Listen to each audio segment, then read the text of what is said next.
Afan, ana mau nanya bagaimana dengan syubhat dan makar yang terjadi baru-baru ini, seperti yang ada pada aksi kemarin.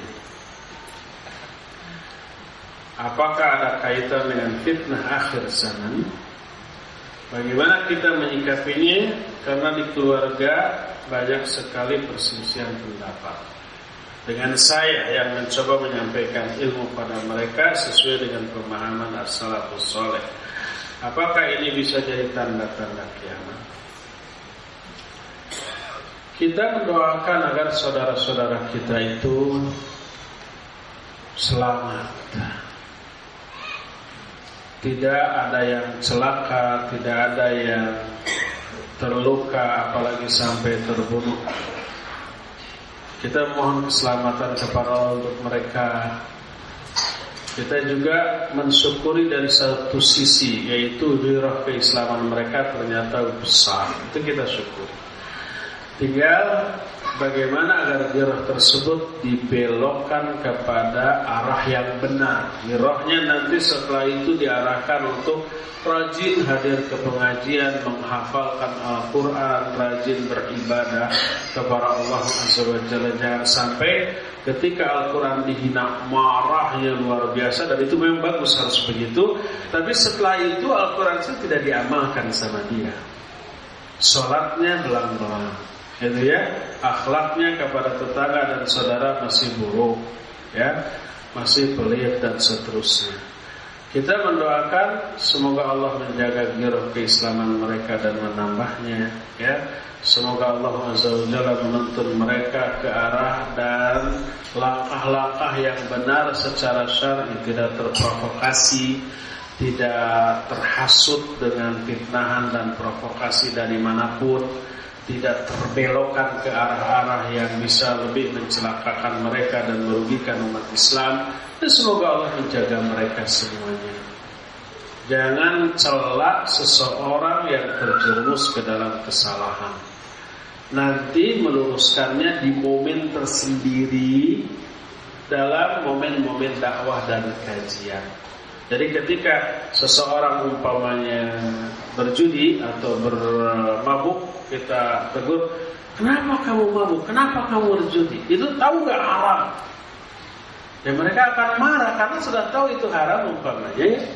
Atau mereka melakukan sesuatu yang mereka anggap benar, lalu kita seketika itu juga diluruskan, mereka akan membantah. Maka bukan momen. Abu Darda menyatakan ketika seseorang terjerumus ke dalam kemaksiatan, selamatkan dulu. Jangan dicela dulu karena kemaksiatan. Diibaratkan begini.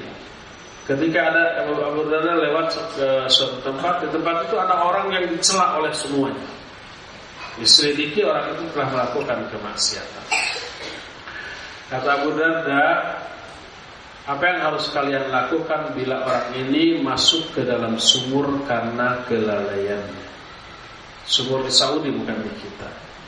Di Saudi sumurnya apa? Dalam, ya. Apakah kamu akan mencela atas kelalaiannya atau kamu menyelamatkan dia dulu?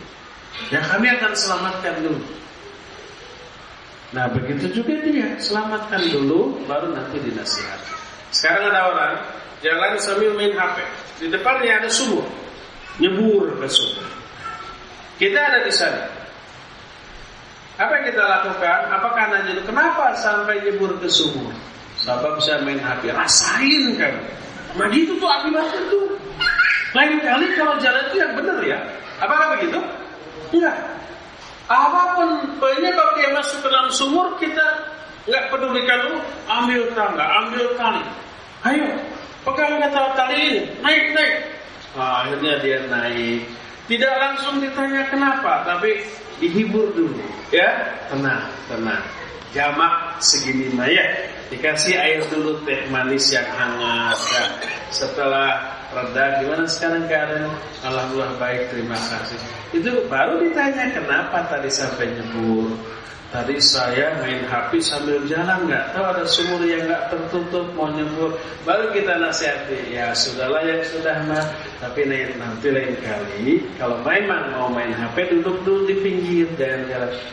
Terima kasih, ya. Itu yang akan dia lakukan, dia terima. Nasihatnya masuk. Kalau momennya sudah pas. Tapi ketika dia masih di dalam sumur ditanya, kenapa kamu nyebur? Saya main HP. Rasain tuh. Talinya nggak turun dulu, tapi dimaki dulu tuh. Rasain tuh. Biarkan dulu dia di dalam. Biar dia kapok nanti. Apakah begitu? Enggak.